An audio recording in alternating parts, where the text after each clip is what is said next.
I'm just glad he's paying me because Mike is just rolling. What? Hey, ladies and gentlemen, boys and girls, kids of all ages, it's time for your weekly Fix the Funny. Can I get another one of these? I'm gonna need this. I'm about to do this shit. So I'm okay, I swallowed it. So grab a cocktail, take those pants off, and treat yourself to the sexy bald man that makes you tingle in your special place. Woo! I'm wrong! Got my mind on my money, my money on my mind, bitch! I'm house announcer Chet Jackson, and it's time for the Me, Myself, and I show with Mike Buncord! Are we done? Yes. Me, myself, and I. It's me, myself, and I.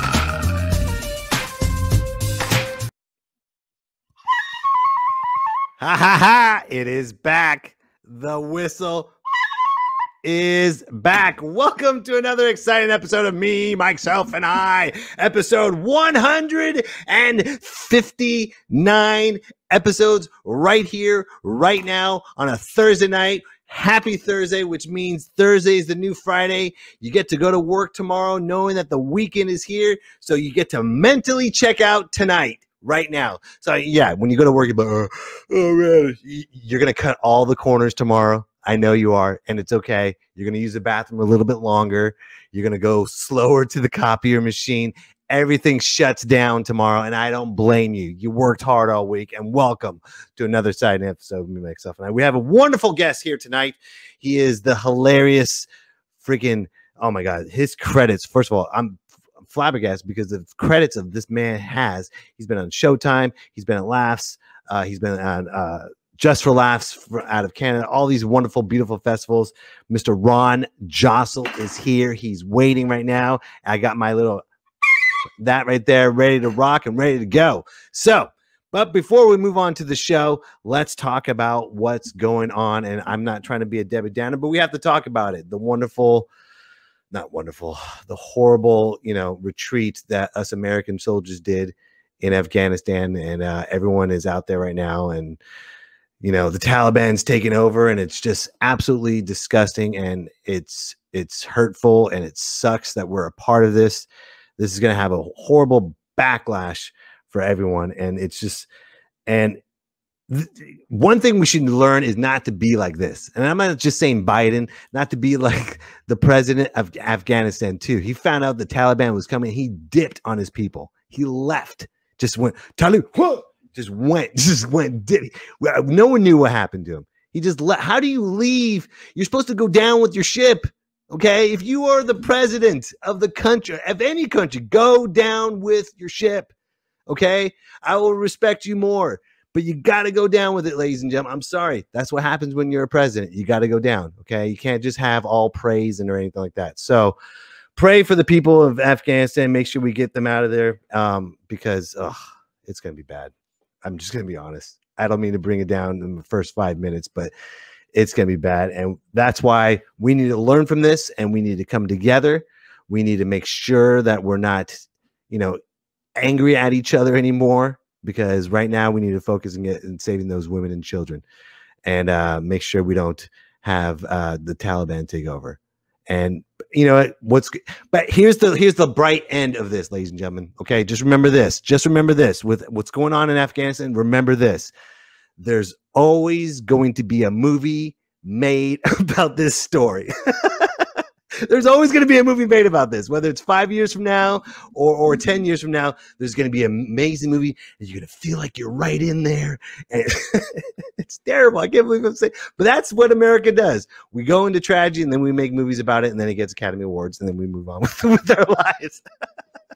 And speaking of moving on with our lives, what's more important than the people of Afghanistan, what's really more important is what's going on in America today. And what's going on in America today is this new crate challenge. Have you seen this, ladies and gentlemen? Watch this. Look at this. This is a whole new level of what in the hell are you doing? Look at this. I guess this is like someone's doing this in their backyard now. It's the crate challenge. They have all these stacks of crates, and look. Oh, ouch. Oh, God. And you got to go all the way down. You got to go all the way up and go all... Take a step, Joe. Take a step, Joe. Oh, my God. Bye, Joseph. See you later. Oh. One more. Oh, my God. Broke his back. And then this guy, oh, he's making it to the top. There he is. One more step. You can do it. Come on, pal. Right there. He made it to the top. He did it. He's hanging on. And now, oh, my God. Oh, I can't watch anymore. I can't watch anymore. But that's what's going on in America while Afghanistan's fighting for their lives. We're doing the crate challenge. Okay, unfortunately, Mr. Dustin Wood is not here tonight, so we have a fill-in correspondent. She was a former guest here on Me, Myself, and I. She was Miss Drunk Cheryl, and she has something to say about hot dogs. She said she's drinking. She's like, I know something about hot dogs. I got something to say about hot dogs. So right here, right now, here she is, all the way from the East Coast. I'm sorry, Minnesota, not the East Coast. There's a big, huge difference. All the way from Minnesota. Drunk Cheryl. Mike, I did it again. You know, time zones, right? Because I do Thursdays I do happy hour with my girlfriends, and I always get it mixed up. So it's all good. So okay. What about hot dogs? Sorry. First of all, martinis are amazing because you don't get hungover. So, cheers. Here, I'll let you have the floor. Here she is, drinking a martini. Here's the weird thing. Okay, here's the weird thing. I'm like vegan. Like I have like leather shoes, so I can't really say vegan, but I eat plant-based mostly, except when I'm drinking. Like when I lose my inhibitions, apparently the first thing to go is my ability to not eat hot dogs, because that's just what I do. Everybody who knows me knows, like, oh, get Cheryl drunk and she'll eat hot dogs. So they're amazing. Cause like, I didn't even know, like when you're a kid, you just think hot dogs, right? But Chicago dogs, that was my first exposure to crazy stuff people do with hot dogs. In Chicago, they put tomatoes on them and celery salt. And then this like neon green relish that's just crazy. It's like it's not natural, but they're delicious. They're my favorite of all the hot dogs. And then when I went to Seattle, you know what they put on them in Seattle? Cream cheese. Yes, they do. You just get a regular hot dog and then they put cream cheese on it, and that's a Seattle dog. Because You'd think that would be like Philadelphia, right? But it's not. It's Seattle. Are these all sexual innuendos, Cheryl? I just realized that. You're drunk and you're getting really happy talking about these hot dogs. You're like, I remember this one time I dated a guy in Seattle. He had cream cheese on his hot dog. And then I dated another guy from Philadelphia. He had green relish. Ugh. He had gonorrhea, Cheryl. He had gonorrhea. Oh, no. It's really bizarre. Have you had a Chicago dog? They're so weird. It's like wait, natural. Like a dude or an actual Chicago dog? Okay, just double check. No, I have. They're amazing. Yeah, they're the best, huh? And now I want a hot dog. Well, thank you, Cheryl. I appreciate it. You're welcome. Cheers. That was wonderful, Cheryl. Drunk Cheryl, the soccer mom. If she does this each week, we're gonna have to have an intervention for her, because I don't want her to become an alcoholic. But I'll have her become an alcoholic for the wonderful part of the show. That's why we have this show, so people can get alcoholics, and they'll make a movie out of her. So anyways, okay, before I bring up the amazing Ron Josol, I'm going to show you a clip of his wonderful stand-up. Absolutely hilarious. You guys are going to love him. I mean, the first time I met him, I was like, holy crap, I have to follow this, and you're going to see why. Here he is. What is that, from Philadelphia? What is that bullshit? Hey, man, we're around the 90s. Just nobody knew who we were. We were like Kale, My parents met in the 70s. We started off in the ghetto, but my dad worked his ass off to get us out of the ghetto in the 90s. We're like the first rich Filipinos in the 90s. This is before Manny Pacquiao and the fucking Jabberwockies, okay? If you don't know who the Jabberwockies are, they're a Filipino dance group that won America's Best Dance Group by wearing white masks to cover their Filipino faces. If they didn't have that mask, they wouldn't fucking win. The fuck is this jungle shit? Let's try to make us look as white as we can, boys.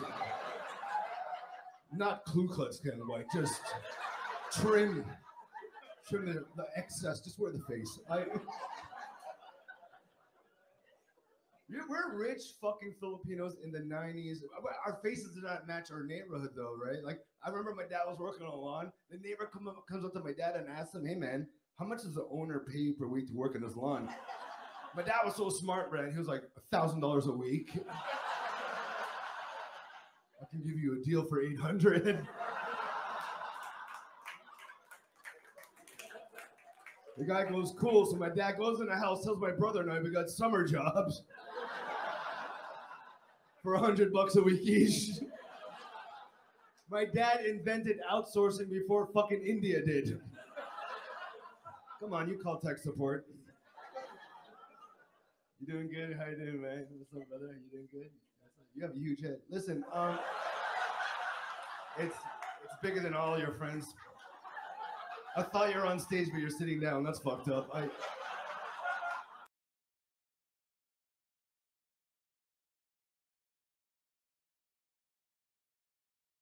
Sorry about that, folks. We lost that feed for a second. Isn't that great, ladies and gentlemen? Okay, so I'm going to bring them up. I can't memorize all these credits. I wish I was amazing like this, but here's a wonderful laundry list of amazing credits this man has. In 1998, he was a winner of Just for Laughs in Ontario, Canada. In 2011, he's been nominated for Best Comedian in Canada. In 2012, nominated for Best Male Performance. Kings and Queens Festival in Malaysia and Singapore in 2010, LOL Comedy Festival in Caribbean in 2010, Winnipeg Comedy Festival in 2004-2014. He's taped 2 specials. You've seen him on Gotham City Live, filmed Comics Unleashed, Carson Daly Show, Comedy Central Special in Asia, Kevin Hart LOL Show, Slanted Amazon on Amazon Prime, Just for Laughs Comedy Festival in 2021, and the list keeps going and going and going. And right now, ladies and gentlemen, please welcome the one, the only, Ron Josol. Hey, hello, what's up, Mike? What's up? Finally, after 10 months of trying to get on the show. Dude, you know, you've been busy. You're just a busy guy, my friend. That's all it is. During the pandemic, I was chasing gigs like tornadoes. You're a storm chaser? That's what it is? I was literally going to city, province to province, state to state, and everything was closing down behind me like Indiana Jones. Oh, that's funny. That's and then scary too. The hat I had to grab was the I gotta get my last joke. Dun, dun, dun, dun, dun, dun. Yeah. Dang. So that's what you're doing the whole time in the pandemic when everything was shutting down? Well, finally, so Canada was open in March, 2020, March, April, May, June, July, August, till October, November. November, it was shut down. So it's still shut down. It just reopened, I think, recently since November. So I moved to Vegas because they haven't stopped working. Yeah, Vegas doesn't care. I think it was June. So March, April, May, June, they're fully open. Every comic in Vegas got COVID twice. Twice? Yeah, one guy had it 3 times, and he lost his sense of smell and taste for good. And he was an alcoholic, and so now when he drinks, he can't taste it just tastes like burning liquid. So now that's the worst. So he just quit drinking because he couldn't taste it. Yeah. So now he's not an alcoholic anymore. Well, that's good. They're like, what happened, man? You look better. You look stronger. COVID. Yeah, COVID did it for me. But he goes down on his girlfriend now. There you go. Now he does because he can't taste anything. No, he can't smell anything. Okay. Because you said sense of smell. Gotcha. I didn't see that coming. My bad. I hate explaining jokes. No. Yeah. That was my bad. Like I said, my brain checked out. It's Thursdays. Oh, yeah, And the best part of that was just the disappointment of you explaining that joke to me. No, it's all right. It's a pussy eating joke, and that's a really bad hack joke. By the way, ladies and gentlemen, this is sponsored by the good old people of wonderful. I can't think of a church. I was going to try to think of a church name. The Baptist Church, the Rock Baptist Church, sponsoring this show right now. I remember the first time I met you, man. It was Sacramento Punchline, and you were just so nice. Dude, you're such a monster on stage, and you were just so cool off stage. And then you went up on stage, and you're just like, da, da, da, da, just firing jokes left and right. And I'm like, oh crap, I gotta follow that. And it's a good. I don't even remember. I thought who you were headlining that night. No. You and I were featuring. It was like a showcase. Oh, was it? Yeah. Oh, yeah. I think it was Jared de Guzman. Yes. Yeah. Okay. Yeah, I remember. But that rapid fire, man. I mean, it was I only did like a 7-minute set, so I think anybody can follow sevens. It's just that 25 to 30, it's really hard to follow because physically the audience is tired after laughing so much. Right. Like if you go after. Like one thing about going after hard comedians and like LA, New York are probably the only place I've been to where you have to be able to follow stars and that's a different level of killing because not only they kill, but they're actually the audience knows them already. Yeah. So they already got that one step up above everyone. Yeah, so you don't really get to do that in Toronto or Canada, or unless someone drops in for a guest spot, right? Who was the toughest act that was a star that you had to follow? Dane Cook. When Dane Cook was Dane Cook, I had to follow him in the Laugh Factory. So I got passed in the Factory in 2009, and then Jamie Masada put me up after Dane Cook, and Dane Cook did like 45 minutes instead of like the 20 because he's Dane. I mean, anybody like that level can go as long as they want. That was the peak Dane Cook. Yeah, in 2009, Dane Cook. So my very first set in the Laugh Factory on a weekend was following Dane Cook, and I literally was like, oh, it's gonna be okay, and it was not. Like I actually met a girl online, and so I brought her to the comedy club and to Laugh Factory to show up.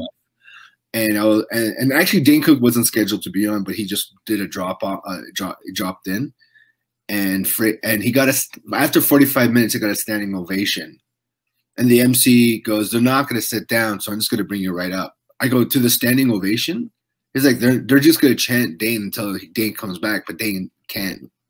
Dane has to leave." He was like Elvis. Elvis has left the building at that moment. No, Elvis was a totally different. So my first manager knew Elvis. So my first manager was 70, and she knew Elvis because she met him through another. She moved from Ireland to LA back in the 50s or 60s or something, and she said she met him. And then she met him actually. So remember, the Santa Monica Pier? Yes. And all the people are fishing there or whatever. So that used to be a restaurant in the like late 50s and 60s, like a huge Hollywood restaurant. Like people like it was like one of the top restaurants back then. And so she walked in with a bunch of her actor friends, and then she said when Elvis's blue car pulled up, and Elvis came out. And he said, though, everybody in this restaurant was a Hollywood star, and they all put their fucking forks down and knives and just was like in awe just watching this guy. And he goes, top stars were like bowing to this guy. What year was this? And like 59, 62. Oh, yeah, that's straight up peak Elvis. Yeah, and so when he literally ordered a peanut butter jelly sandwich, my manager says, and she goes, when he finished, everybody stood up and clapped. Wow. And then she got to meet him from that day because he walked in with a friend of hers, and he goes, like, there's nothing to explain how big that aura was. Like, she goes, till today, she hasn't seen anybody on stage or as an actor or that just walks in a room and everybody's like in shock. How great! I would love that. How crazy he's like this. He's like, thank you. Thank you very much. And gets up and it was like, oh my God. I honestly can't believe it. They were just in shock. It was quiet. It was like, the whole time he was eating? Yeah, people were just staring at him. They said all the stars were just like, oh my God, I can't believe Elvis is here. You know? Wow. So I mean, I'm sure Dane Cook is big, but it was not even close to that shit. That shit was ridiculous. Like stories about Elvis back in the 50s and 60s in Hollywood is just like, it probably couldn't even get to that level today. I don't think so. Because it's being done over, like you'd have to be Jesus to come to have that level of response. Right. You know? But anyway, so I bombed after Dane. So Dane Cook got a standing ovation. I go up and they would not stop clapping. They wouldn't sit down. And then they really realized that Dane wasn't coming back. So they all left. Oh my God. So 200 people, maybe 12 people stayed. And the girl left too. Oh, so she didn't see. So she saw you. She left before you went up on stage. No, she left when everybody else started filing out because I wasn't doing. They didn't want to see me. Oh man. Yeah, and I was just like, that's what I get for trying to show off in front of the comedy gods. You know. So yes, you know the comedy gods. I've never. Oh, yes. I've never brought a girl to a comedy show after that ever. Right. Ever. Right. I can't. After that, I was like, it's kind of like I used to wear suits, and then when I started in the 90s, and then I bombed so hard once, and I'm like, I'm never wearing a suit again because I'd rather bomb in jeans. Right. What would you want to bomb your dad's best suit? I know, right? I remember one time I smoked out right before a show, and I bombed, failed miserably. I was like, I'll never do that again.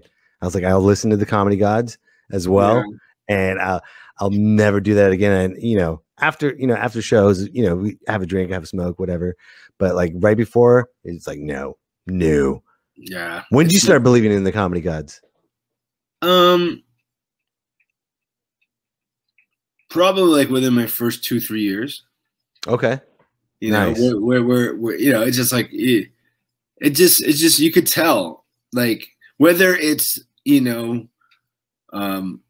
you bombing because you're trying to impress somebody. There's always this thing where you can't care too much about shit in this business because you care too much, you can't keep going. You have to be able to not care. So the comedy gods, like for an example, if someone says, "Hey, I got a show for you," blah blah blah, it's gonna be huge. You cannot even entertain it until the contract's there. Right. You hear too many, like especially moving to LA, it's kind of, or New York. You have a conversation with somebody in front of the store, the factory, or the improv, and this is how conversation is. Here's the person's head, and they're like, "Hey, what's up?" And this is me, and then here's the person that you're talking to.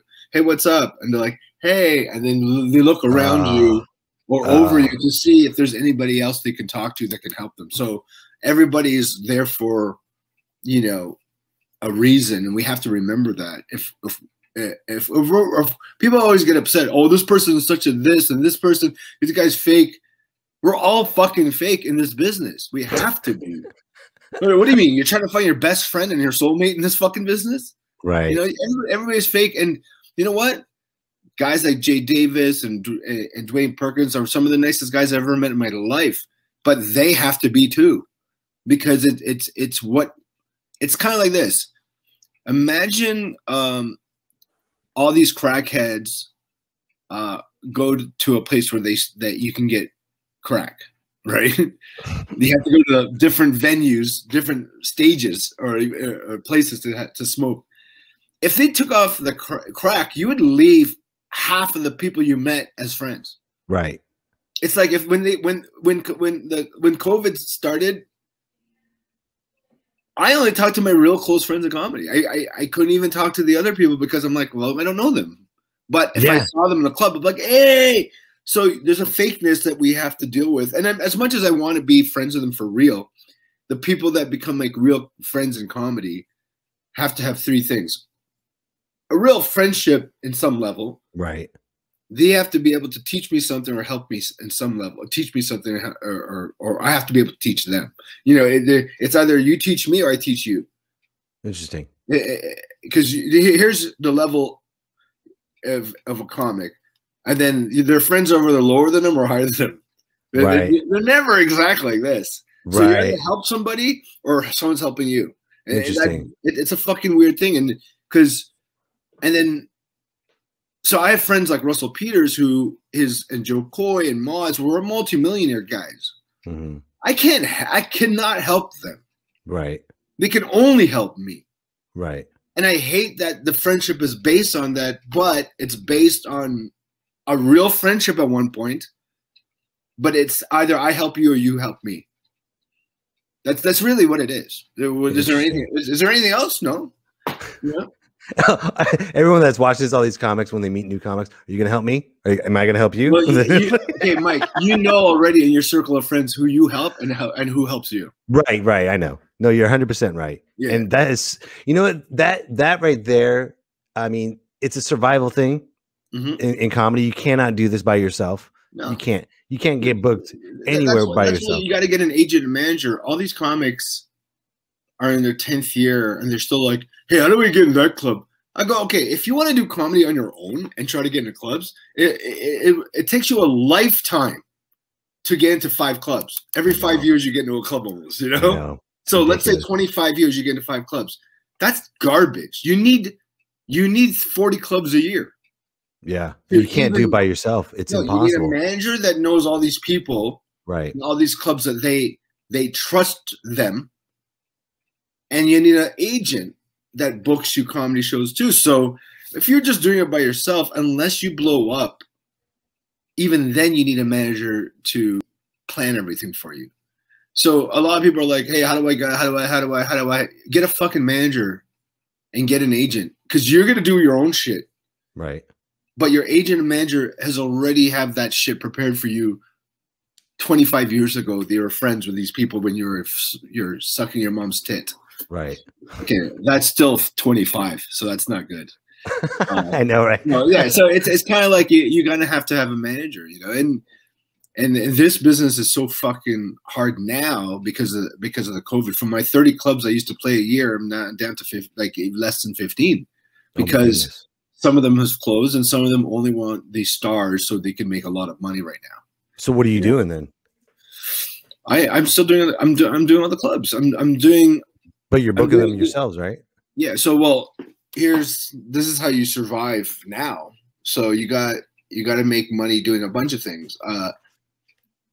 If you're not on XM radio right now, stop comedy and get the fuck out of my face. Why? XM radio, you only need 35 minutes and you get $1,000 a minimum a month. All right. And nobody in America does this. I don't know why, but every comedian outside of America, and there's a lot of Americans on it but they're already famous and some of them know. Given 35 minutes minimum to Sirius XM in New York City, and they will take it. Wow. And you will make a minimum of 1,000 to a maximum. What I've heard, the highest I have ever heard is 10,000 a month. Oh my God. Because they have 3 different hours. Like they've given, you know, the more people listen, the more you get money. You make 25 cents a view or a listen. So whatever comedy album that you create, you send that to XM radio? Yes. Right now, this is a seminar. I'm teaching listening. People how to make money during. He's making us go like this right now, ladies and gentlemen. He's making us come up here. No, really. To survive now, you got to get. The only reason why Canadians and Australians and people from the UK are living in America right now is because they're making $1,000 to $10,000 a month through Sirius XM. I make $3,000, $2,000 now a month on that.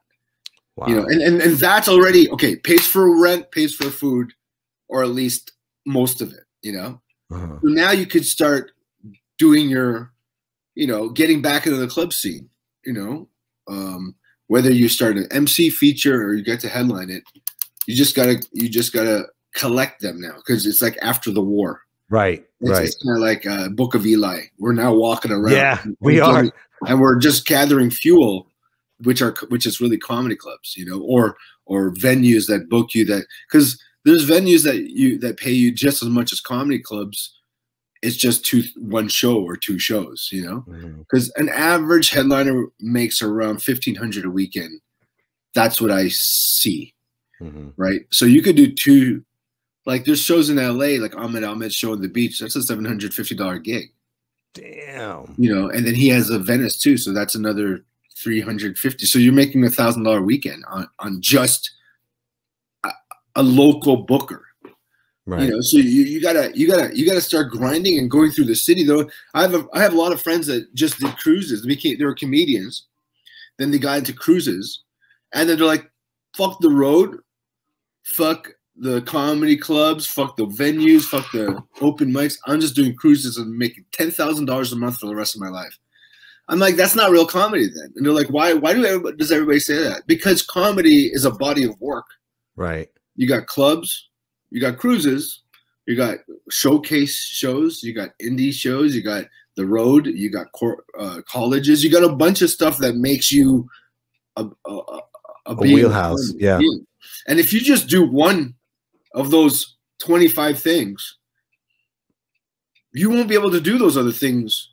Yeah, a lot of comics I've especially that's funny that you said. There's this one headliner I worked with on the road, and I featured for him, and he was kind of nervous following me. I'm like, dude, what's wrong? I've seen his stuff. He's like, yeah, but I've been on the shift for a couple of weeks, and I feel like I've lost. Like, you lose that edge. You lose that comedy edge. And this is what the edge is. The edge is, okay. People just here's comedy. You're the industry comic, which is a city comic, or you do the road, which is like outside of the major cities, outside of, you know, cosmopolitan areas, which could be the road or the sea, right?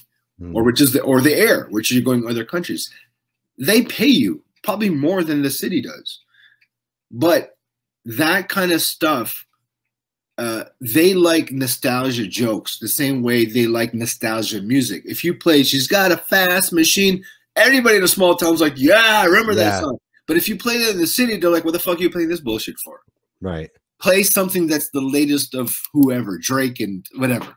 So comedy in the city is like that. They want to hear the latest and greatest of new material. So why would the road shit work there? So a lot of my friends who do the road and then do the ships, and then they finally go, you know what? I got to go back in the city, man. It's been 5 years. I haven't done, and they don't do well because they're talking English, but it's another language. It's like, did you just teleport from in the middle of nowhere? Like, where have you been in the last 10 years? You're talking crazy.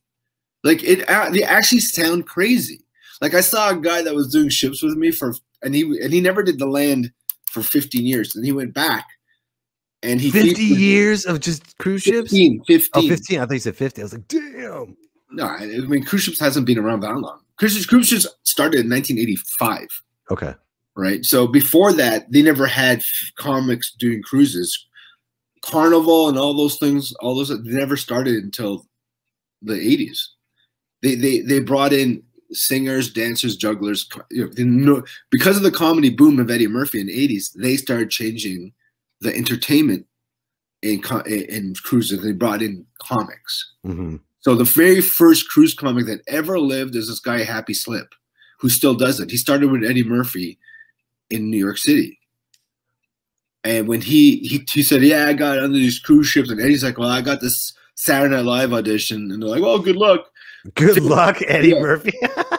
And literally 15 years later, around 1995, this guy, he was telling me, he was like, you know what, man? I was like, I went back in the club scene, and it was all BET, Comic View, Def Jam shit, and I didn't understand it. And people were like, why are you wearing a suit? You know, and he was like, well, this is what we wore in the 80s. And he was like, well, it's different now. And he couldn't adapt. Wow. You know, so you have to pivot like my comedy. I bet most comedians know what I'm talking about.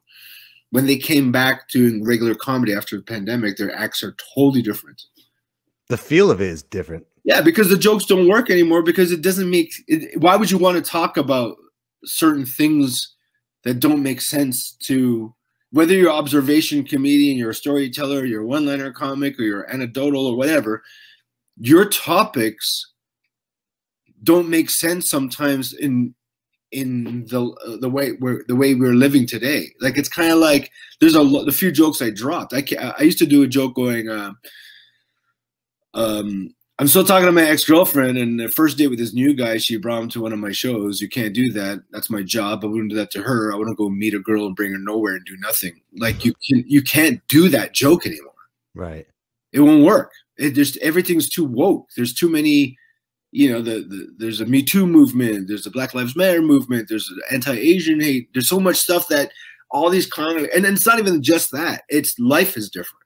So when you talk to someone on the street just about life, the first thing that comes in your head is like, because COVID and after COVID, you talk about how your life has changed.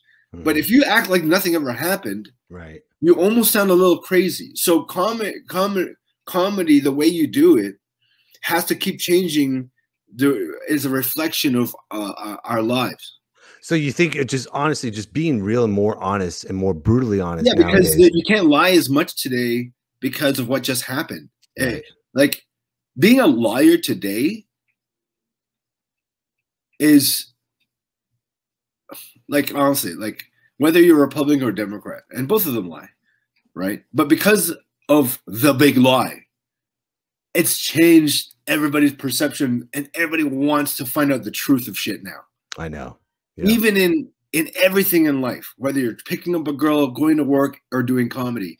Now the audience subconsciously is thinking, what are you saying? And you better not be lying to me, because they've been lied to too much. Right. In life. Right. So they're thinking that subconsciously too. It's kind of like if after 9/11, that happened, the same thing happened. What happened after 9/11, when I came back after 9/11, my jokes didn't work anymore because people were thinking about other things. Like, talk to us about something that make us feel good. Don't be too serious. They almost wanted someone to escape and not think about the 9/11 thing because it was too much. So the jokes after 9/11 became very, it was like, it was less dark. Mm-hmm. It turned to happier comedy because you had to go there. Do you think that's going there again? Do you think that's coming back, or do you want? No, I think now it's a little bit more truthful. You got to be a little bit more truthful, and there's you could again whatever the genre you choose, you just can't look like you're lying to an audience anymore. Oh, they can feel it. They know it. They totally know. Yeah, it and someone asked me before, they go, what is good comedy to you? And I go, when someone accepts and doesn't lie about their comedy sensibility. Because I have a friend that talks about banging big girls where he's never banged a big girl, but he talks about it because it gets a laugh, right? And it's funny. I go, but you don't do that. He's like, yeah, but it gets a laugh. I go, but you're lying.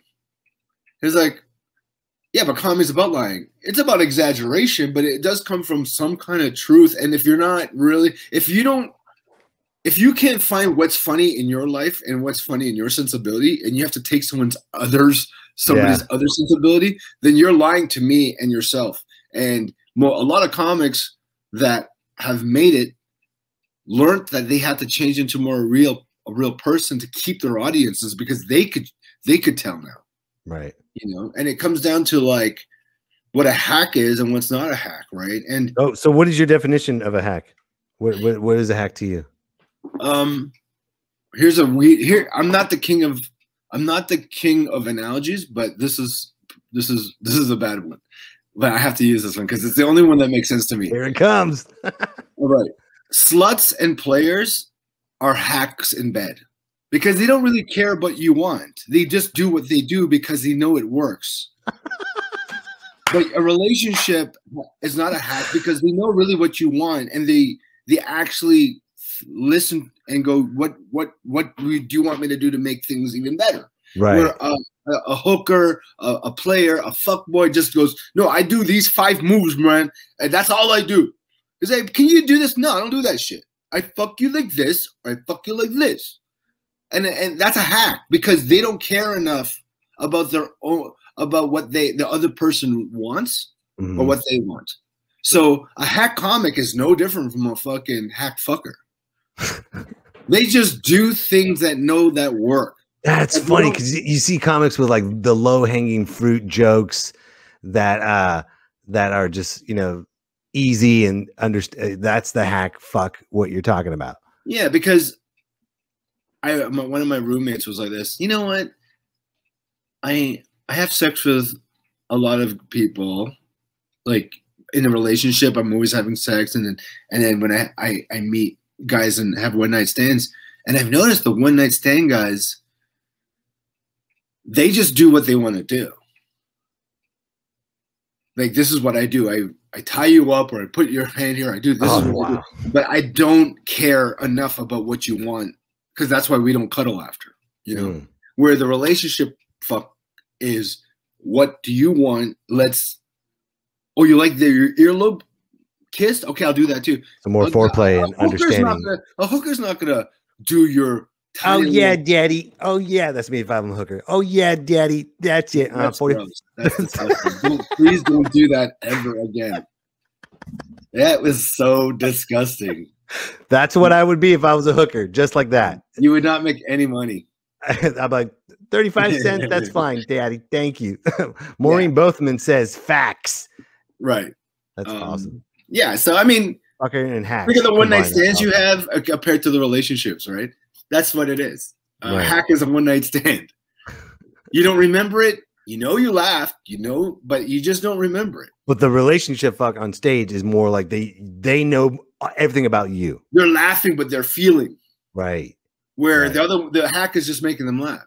Right. And they know it's funny. There's a different laughter too. There's a different level of laughter too. Yeah, you could tell it's not an honest laugh. It's one of those, they're timed laughs, like bah, bah, bah. But a real laugh is like like it's a variety of sounds in the audience, you know, because you're gonna lose some people when you're that honest. So this is hack laughs. They're perfect. They go boof, boof, boof. The industry's not gonna like it. They're just gonna go, great job. But when you get laughs of this, yeah, the rolling and the crescendo of and there's so many residual laughter after your joke too.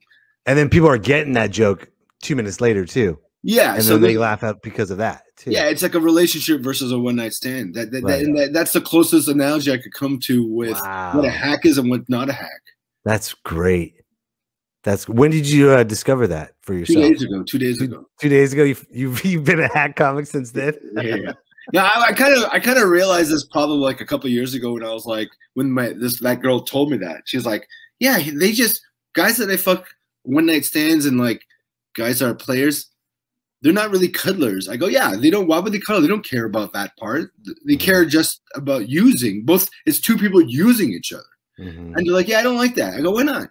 Because I feel bad at the end, and they don't really care what I like. Like, they're like, go to this position. I'm like, sure, I'll do it. But they don't really care about what I want. Right. Right.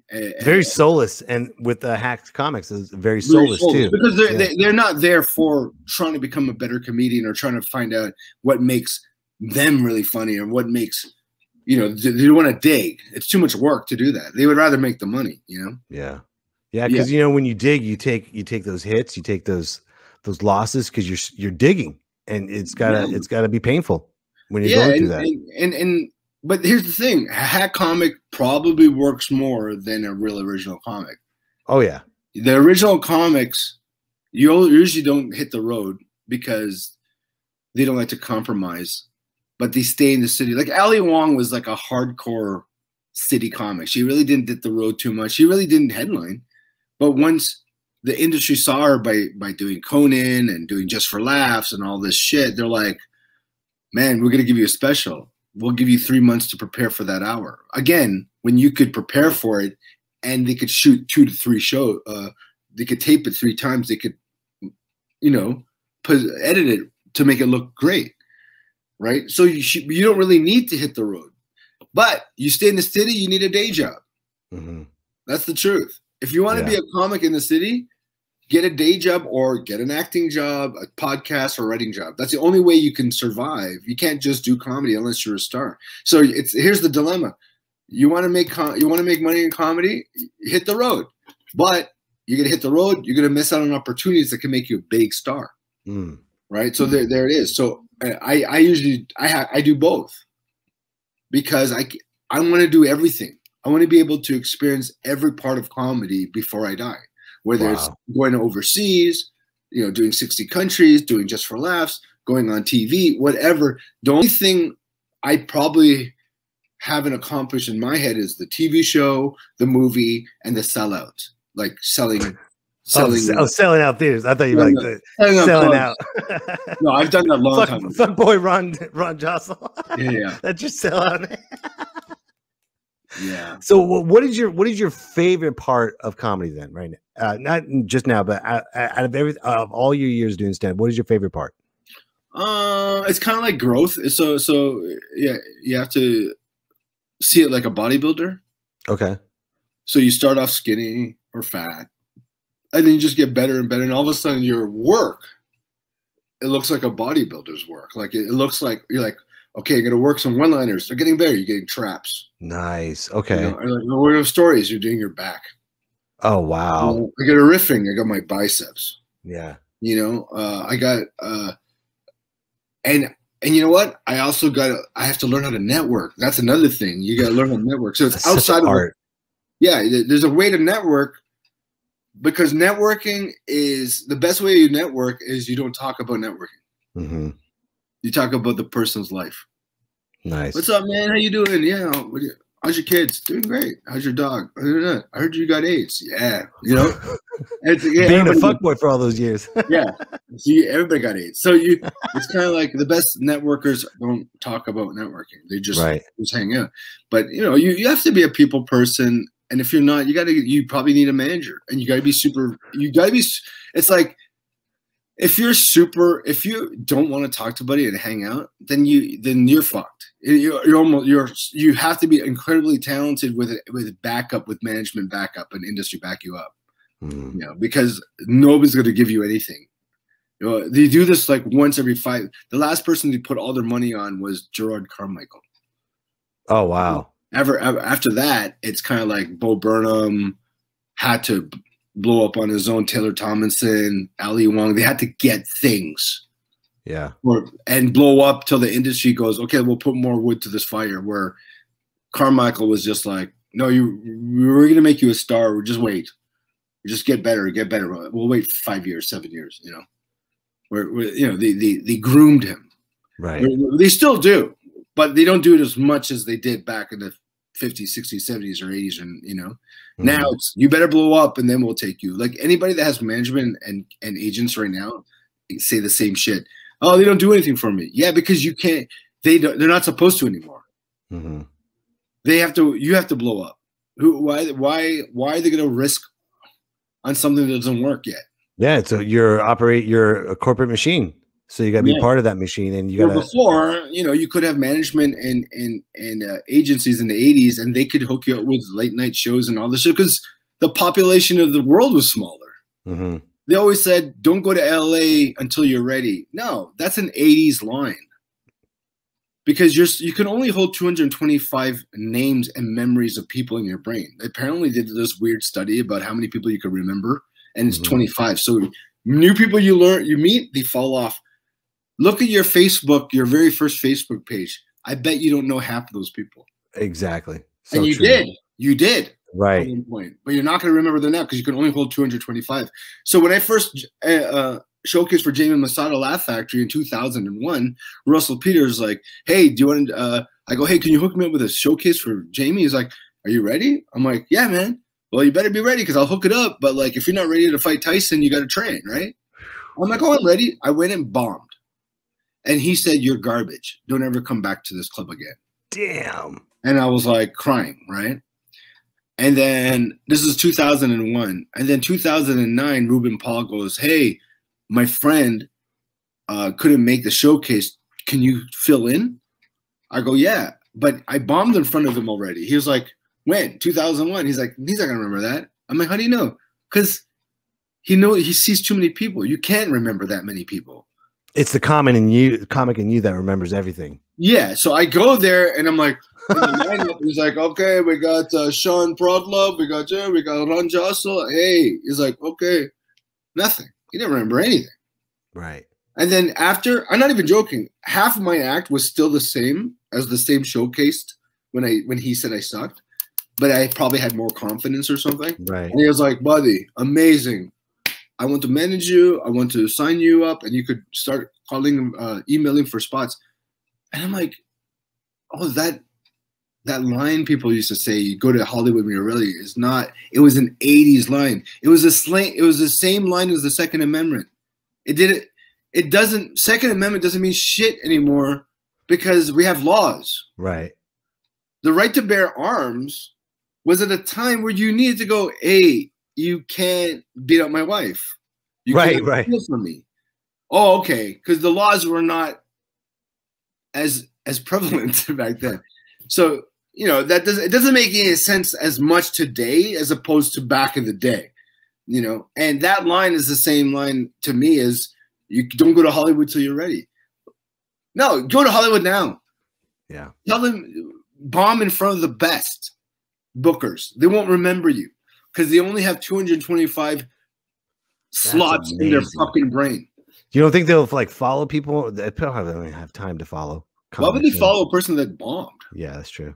They'd be like, get the fuck out of my club. And they won't remember, Hey, by the way, if here's another rule or tip. If you bomb in a showcase for a comedy booker, don't even say goodbye. Run away. Just run through the back door, scream on the fucking alley, jerk off on a homeless person, and then just pretend it never happened. They don't want to see you anyways when you bomb. Yeah. Thank you very much for having me, sir. Get the fuck out of my club, you loser. Yeah. You're welcome. Yeah. Just fucking leave. Just leave. Just dip. Yeah. There's no point. There's no point in staying. Yeah. Yeah. So I mean, it comes down to what we were talking before about what do you need to do as a comedian these days. It's so hard because you kind of have to market yourself now. Yeah. Like there's clubs here's the A clubs. A and B clubs usually bring stars in or people that can sell tickets. Then the C clubs and the D clubs, they don't care about that as much because they have their own clientele. But it's a smaller club, and there's not too many of those around. Right. Most of the clubs are big. And the ones that pay over 2,000, you're going to have to need some kind of following, at least 50 people extra a night. So a guaranteed following too, not just like your. Yeah. So I watch politics for that reason. Like I do enjoy politics as a Canadian. I love American politics. It's kind of like the Truman Show. I'm not really invested, but I like watching it. So I don't really like either of them. I get both of them, but as a Canadian, I'm not invested in them. So I can't be a Republican or Democrat because it doesn't make sense. Because I'm a Canadian still. That's not a cop-out. I'm just saying I don't pay taxes. Right. It doesn't matter to me. Right. Unless I pay taxes, maybe I could figure out. It's like my cousin. She likes Trump because she makes over $400,000 a year. And she's like, people are like, why would you vote for Trump? She's like, well, if I save $100,000, if I could get, save that much money through taxes and blah, blah, blah, then I'll do it because it's not about Trump. It's about my family. Mm-hmm. I go, yeah, what about for the greater good? She's like, fuck the greater good. I'm going to be dead for 20 years. Right now, I need my bills to be paid. Yeah. And I need, this is what I want in life. And Trump allows me to have that. I go, yeah, but do you like him personally? It has nothing to do with it. Do you like your boss? Right. Yeah. So, and then Biden also, it's like, some people don't like what you like. Do you think it was a good idea that he took all the troops out? Hell no. Absolutely not. Trump was going to do that in 14 months. So why is he bitching about it when he was going to do it too? When either president, if you pull out like that, is it for me personally, because I was in the military, it's all about taking care of the people and leave no one behind. Okay, and so we left Americans behind. We left women in suffering. Right, children are suffering. And if you saw that cargo plane, It was like mostly men. That cargo plane should have been filled to the brim with women and children. Right. Filled to the brim. Are they bringing back Americans and Afghanistan political? Refugees or no? The first plane flew out and landed in Paris, and that was the first of the refugees. I don't know if they're going to come back. But as a Canadian, I'm looking at this objectively. Why fight another country's fight? We're not. We're supposed to train them. And I know people are saying it takes 20 years. They've been trained for 20 years. But that's a brand new army still. Look how long it took our America's country, our America's army. 200 years, 200 plus years. Right. In 20 years. They were training them. You have farmers that didn't know how to count and speak English, and there's a language barrier, and there's a cultural barrier. They're used to cattling sheep, and then you have them train on a AR-15 and what's worse is all the contractors that ran the Apache helicopters left, and then they're going to have them operate a Apache helicopter, a farmer. They just left all their gear. They left everything. They left heavy artillery. They left thousands of rifles, air, land, sea, gone. So they were teaching the Afghanistan locals to become soldiers so they can fight against the Taliban. Correct. And we were policing with our heavy artillery and our power in Afghanistan, so we can train them. Right. But why does Americans want to? Why does Americans want to do that? How does it help them politically or socially if you train Afghan people to fight against Taliban? Do they save money through oil? Like what is the benefit of America? That's probably it right there. Yeah, then they were protecting their resources. Yes. Okay. That makes more sense. Resources but at the beginning of 9/11, we were there to dismantle terrorism, dismantle the Taliban, because they really took over, and so now the Taliban could regroup and get bigger and come back. And now they have weapons, and now they can come back and fuck us up on like 9/11 again. Even worse. Even worse. Yeah. So it's a bunch of things. It's leaving human life by itself, leaving artillery that they don't know how to use, and it's also allowing America to be exposed to the Taliban and more 9/11 shit. Yes, and the Taliban is now hooking up with China. It's an open playground. They've been dealing with this for since 9/11. Yeah, the Taliban's been waiting for 20 years. So they've been strategizing and mobilizing for 20 years. So do you believe that they're going to attack us or America? Yes, again? Absolutely. Right. And Biden thought, you know what? I don't want us to fight their fight. I don't want us to train them anymore. It's been 20 years. We've spent trillions of dollars. Why are we wasting lives, money, and time? Let's just let them fight and kill each other, and let's just be Americans and just not care about nobody's business. Is that what he's thinking? No, he says it's a 20-year war and we've done our time. It's time for me to move on. I get that. I 100% get that on that side, but you don't pull the military before you pull Americans out first. There's still American translators. There's American people that are still in that country. Are they allowed to leave though? Are they stuck there, or can they leave? I don't know if they can. I haven't done all the research on that. I really don't know. I don't know if they can. Do you believe Biden would leave American soldiers and citizens in Afghanistan to rot for dead? Who knows what's going on right now? Until every day, every single hour is probably going to get worse with the Taliban. So maybe it could be better assessed within a few months from now to see what's going to happen. Because if Al Qaeda, or sorry, if the Taliban, which is taking over the government in Afghanistan, and they decide to be nicer to the people and give them more rights and this and that, it could end off as a good thing, but the chance of that happening is not high. I don't know, man. And then women's rights, women can't, they can't show their faces anymore. They can't even be in the streets right now. So it's not really our fight, but it's our fight in terms of protection of Americans for attacks. That and humanity. I mean, these people are they're brutal savages. They don't care. They live by their own rules. Right. And that's what we were fighting against. That's so why basically there's no comedy shows we could hook up there anymore. Not yet. That's awful. Wow. No. We were talking about the masks. About some. Remember, you wrote this down. I totally forgot. What were we talking about? The masks. Oh yeah, you had that.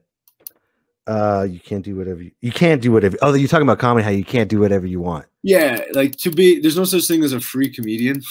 You That's can't right, do whatever that's right. you want. You should tell everybody about this. This is great. Yeah. So a lot of my comic friends, like I have a friend Dan, and they're like, I just want to do what I want to do. I go, what do you mean?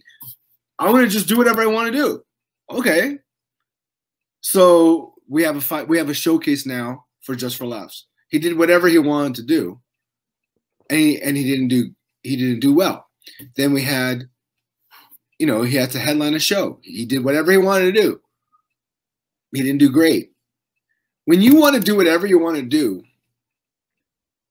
it's not going to be great because life gives you parameters in everything you do. If you want to be 100% free, I don't think it's possible because even a homeless person is not 100% free because they can't sleep anywhere they want. So who's 100% free then? The closest is a person in jail.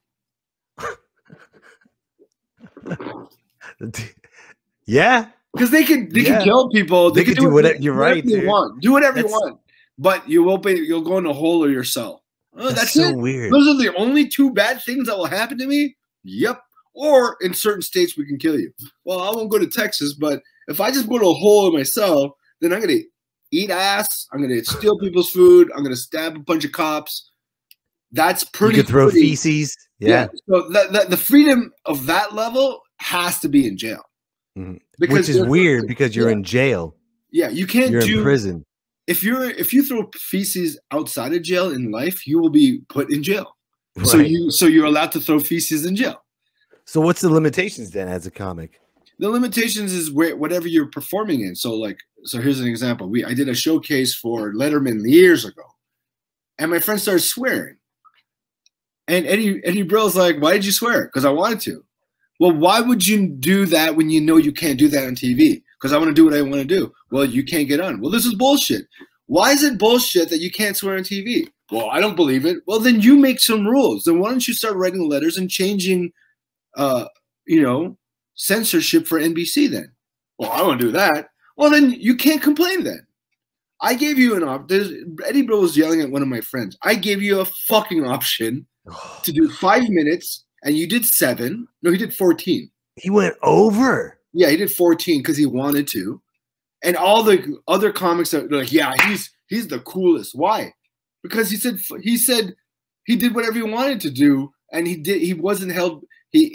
Because Eddie Brill and Letterman were giving him rules. Then don't showcase. Don't be on TV. That's someone's house, basically. Yeah, your house, your rules. Why did you showcase that? Well, because I believe I have the right to showcase, yes. And have the right to do everything I want on stage, yes. But it doesn't mean you'll get it. Well, that's bullshit. Why? Because I swore? Like, how stupid is that? Yeah. To me, that was the stupidest thing he said. The showcase requires you to have parameters of 5 minutes, non-swearing. That's it. And don't talk to the crowd. 5 minutes, none. And he just went, oh, he had to be a comic. He had to be a comic and just blow that. Comics lie. Their souls are naturally hippie and free, right? We're just like, I don't want to be touched. Don't fucking tell me what to do. Don't, but as a comic, because the reason why we chose this job, because there's less rules, but there's still rules. If you want, it's a business too. Yeah. That's the whole purpose of it. Life is a business. Right. If you want to live your life, you got to listen to some rules. If you want to drink Drano, you have the right to drink Drano, right? But you're not going to live. You can do whatever you want, but you may not be able to live. I honestly believe that freedom costs you pay for freedom. And what is the pay? It's structure. it's parameters, it's paying taxes, it's all the stuff that you have to do to get the most ultimate freedom. I'm trying to be as free as I can. I travel the world and I travel across the United States, but I'm not stupid. I'm going to take the vaccine. But, oh, the vaccine couldn't kill you. It has killed a few people. People have allergic reactions. I am willing to take that 1% chance that I might die to be able to live as freely as I want. I get it. I'm with you too, man. Right? And my family got the vaccine. Same thing with the mask. I will wear the mask at the times that I don't want my nephew to get hurt. Mm-hmm. I might have the vaccine in me right now. I just can't tell because I have the vaccine. But when I see my nephew in a couple months, if I don't test myself, I will wear that mask unless I test myself. Because why would I want my nephew to get sick? Right. Because now in America, 11-month-olds, 12 years old, high school, 35-year-old people are dying because the variant is too strong. And the people are dying. 99% are anti-vaxxers. You know what? I'm not even mad at them.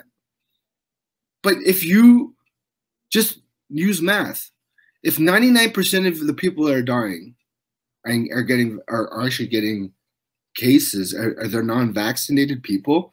Is that a lie? I don't believe it's a lie. Right. Right? Every vaccinated person I know is fine. Every non-vaccinated person I know got COVID already. Yeah. I'm not even joking. It's funny that you bring this up because, you know, it kind of ties in with Biden and Afghanistan. We're all at arms about all these women and children that might be slaughtered and stuff. And in our own backyard, we're slaughtering ourselves by not getting vaccinated. Yeah. Absolutely 100%. Is it worth that freedom though? Not to me. No, I would rather take the vaccine and wear and mask up than risk me getting sick and dying. How scared were you before the vaccine was even here? I was very scared. I went to Canada for 4 months. Yeah. You know, I was terrified to even walk outside. Yeah, and even my friends that they didn't believe in the vaccine took it anyways. They're like, I don't believe in the vaccine. I heard in Italy 50,000 people died from it. I'm like, where? Show me the proof. Well, my dad told me. No one can have an argument or no one can have a conversation about why they don't want to. All you see on Facebook is just like anti-vax. Here's my proof. Here's my link. And God, you know, I hope people. I pray that no one gets it. But you know what? If you don't want to get vaccinated, that's what's going to happen. Your chances are high. I know over 10 people that died because they didn't take the vaccine. So that's my calculation. I don't care about anybody else. And if you don't believe me, then that's good. That's fine. But this is for me. I know 10 people and more that died. So I'm not stupid. I'm not going to go, you know what? Fuck it. I'm not doing it either. I want to die too with them. No, that scared the fuck out of me. Family members. Oh, man. So why would I'd be a stupid idiot to go, you know what? They're smart. They didn't take the vaccine and they died. You know what? But they're dead and free. Where's your freedom now, dead person? Yeah, right. And how are people not listening to doctors and nurses that are working day in, day out about this vaccine? They see it. You know what? There's a lot of this is what the pandemic and the whole COVID situation for the last 2 years, a year and a half, has taught me one thing. There's a lot of stupid people in this world that don't calculate math in their heads. And I was like, why? And this is my real assessment of it all. My real assessment is, did you know that 25% of the human population has still a high level of Neanderthal gene? Oh shit! And that Neanderthal gene is a stupid gene. Right. Yeah. They just have to die. Oh wow. They just have to. They really do have to die. They're done. The Neanderthals are still with us. Did you know that? Yes, dude. So Homo sapiens and Neanderthal, and there was a third humanoid race. They were the last existence of humans before we took over. So what happened is we fought each other, and in the midst of fighting, we're fucking for some reason. Who fucks their enemies? I guess we do. And then the original fuckboys. So the pygmies died. There were a smaller race of humanoids that just couldn't survive the the fucking weather, and they were just tiny pygmies, so they couldn't survive it. So it was Neanderthals that were stronger than us, but we were smarter.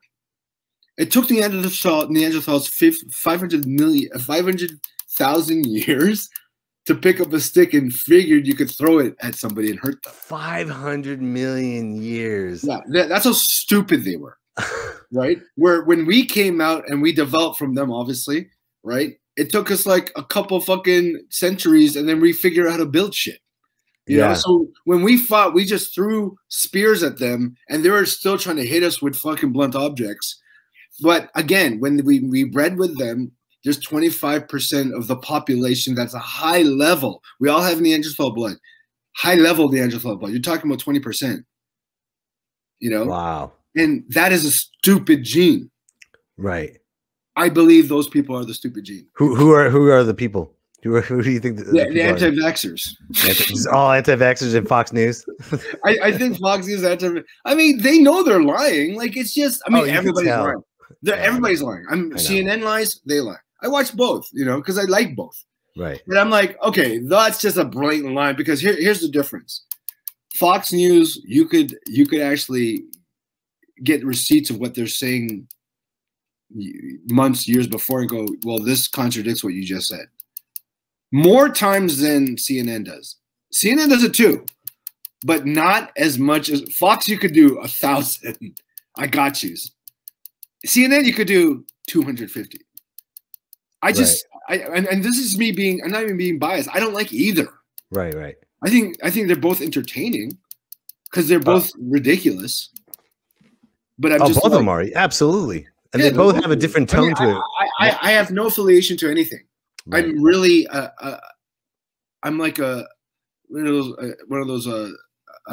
those people that don't have a penis or a vagina.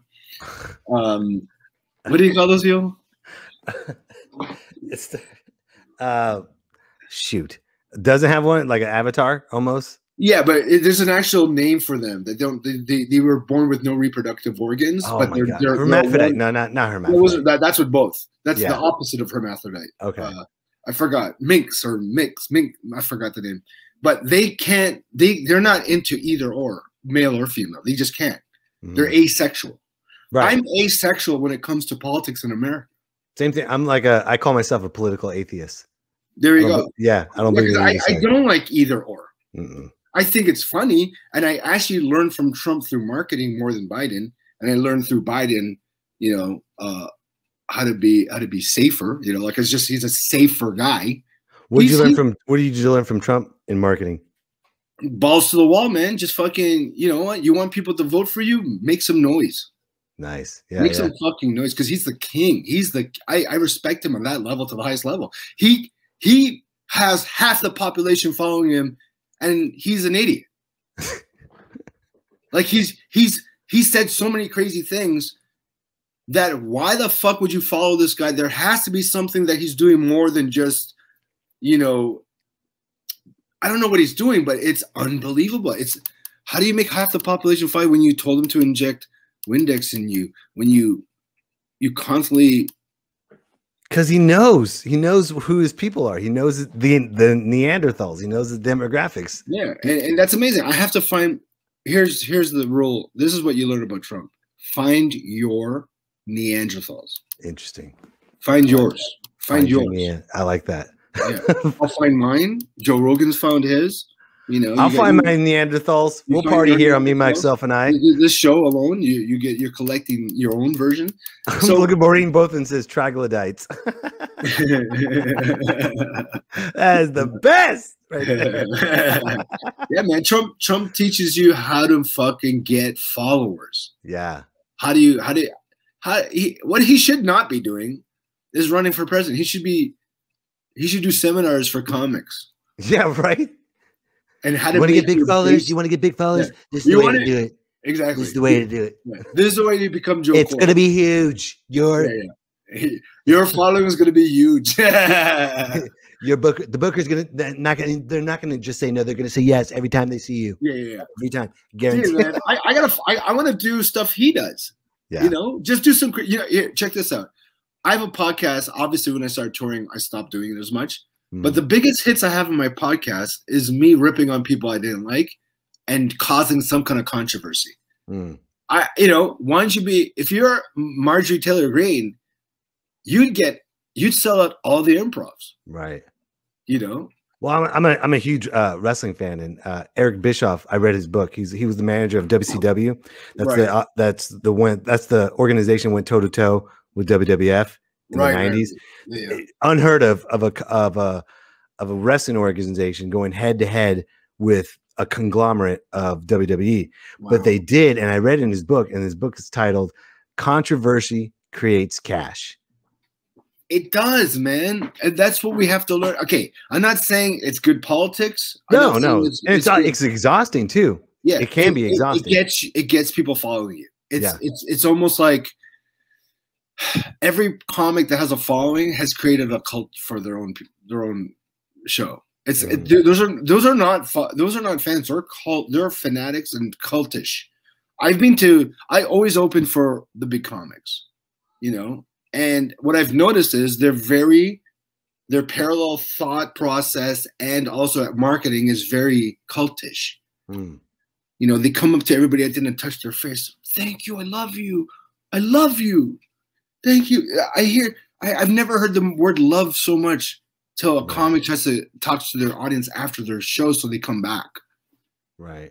Speaking of cult following, fellow listener of Me, Myself, and I, Elias says, Ron Jeremy dropping truth. You think he's dropping truth or his cock? Ron Jeremy has I did a show with him. Did you really? Oh, back in 1995 and 6 and 7, he used to tour as a comic. He's really terrible though. He'd do street jokes, and at the green room there was a lineup of women that were sucking his dick. Lineup, and I asked one of them, "What?" I go, why would you line up and suck his dick? Like, don't you think that's she's like, no, it's Ron Jeremy. He's famous. Wow. I'm like, what? So then years later, I had this roommate that kept seeing a psychiatrist because she was like this. She was like, I keep fucking rich people and stars. She's from Hollywood. And I don't fuck regular people. I don't know why. And so I went to a psychologist. Not psychiatrist, they prescribe medication. Psychologist they talk to, right? Yeah. Psychologist, she's like, goes, oh, the reason why you fuck all these people that have money and famous people, just like how the high school girls or guys want to hang out with the cool people, is because by fucking them, you feel affiliated with them, and then now their success is your success. Wow. And he goes, that's the only reason why. And she had to break it down to this girl. And so this girl was like, do you know the only reason why I fuck rich people or when I was fucking the jocks in high school or anybody? Because their success meant my success. That's so shallow. Yeah, but we are that too, because we fuck hot girls. It has nothing to do with their money. It has everything with their hotness. Status quo. We can show our friends, hey man, I fucked this girl. Dude, you're amazing, Yeah. In order to fuck that many hot girls, you have to be an amazing liar. Yeah, no kidding, dude. So true. And I can't lie like that. I can't lie, and all my friends that are past 40 that are fucking 21-year-olds are constantly lying. And they go, that's the only way. Their Facebook says they're 35 or their Tinder. They lie about their jobs, they lie about their car, they lie about what they do. It's like the game. You gotta lie to get all that hotness. Now, if you don't lie, you're gonna cut that percentage to 2%, but it's going to be real. Right. It comes back to comedy. You can't be a hack. Full circle. Yep. I like that one, ladies and gentlemen. We're going to end it on that one right there. That was, man, thank you so much for the seminar, Ron. I really appreciate it. Ladies and gentlemen, if you want to follow Ron Josol, go to Instagram at Ron Josol1, and you can add him on Instagram. Also, if you just tuned in, check out the rebroadcast at youtube.com/MikeBComedy. And you know what? Usually I always say, do you have any words of wisdom? But honestly, man, this whole podcast was just gems. Ron Josol for president. That's what I'm going to say right now. We Asians can't even win American Idol. We can't even win we can't even win America's Got Talent. Like honestly, okay, white, black, Mexican, then maybe Asians. Oh, by the way, on the 1st of September, me and Justin and I need an MC at Wind River Casino. If you're available, let us know. Oh, dude, Wind River? Yeah. September 1st? That's a Yeah. Wednesday? September, let me get, yeah, dude, that'd be fun. You, me, and Justin? Oh my God. Yeah. That would be too much fun. If you're available, let us know, man. Dude, that would be great, dude. For sure. Okay. If you're down, I'll let the booker know that it's us three. Oh, thank you, man. Yeah. Let me double check. I want to say yes. I got to check the fan. It's sad that I just asked you on your podcast. I have two schedules. I got a family schedule and then I got the comedy schedule. So I got to check the family schedule. And remember, guys, your first bookers are your friends. Oh, there you go. Boom. Yeah. Ron, thank you very much, and congratulations, and still rocking it in comedy, my friend. Just congratulate me for being alive still. Yes, that is true. Thanks for being alive, my friend. All right, everybody. All right, later, Mikey. I'll give you a call later, all right? All right, brother. You guys take care, and we'll see you next week. Me, myself, and I. It's me, myself, and I. What a show. Me, Ron Josol for president. That's all it is. Everyone else, thank you so much. It's one more me, time, myself, you can find and Ron I. Josol on Instagram at RonJosol1. If you want to see Drunk Cheryl again, go to Instagram at It's Cheryl Anderson. And if you want to check out the rebroadcast, go to youtube.com/BComedy. Oh, man. Enjoy this seminar, ladies and gentlemen, because you're going to learn a lot. And pass this on to someone that wants to be a comedian. Like, I want to be a comic. Have them watch this episode. Okay? Just watch this episode. And then you'll decide. So, thank you, everyone. Have a great Thursday night. Enjoy the rest of the weekend. And we will see you next week.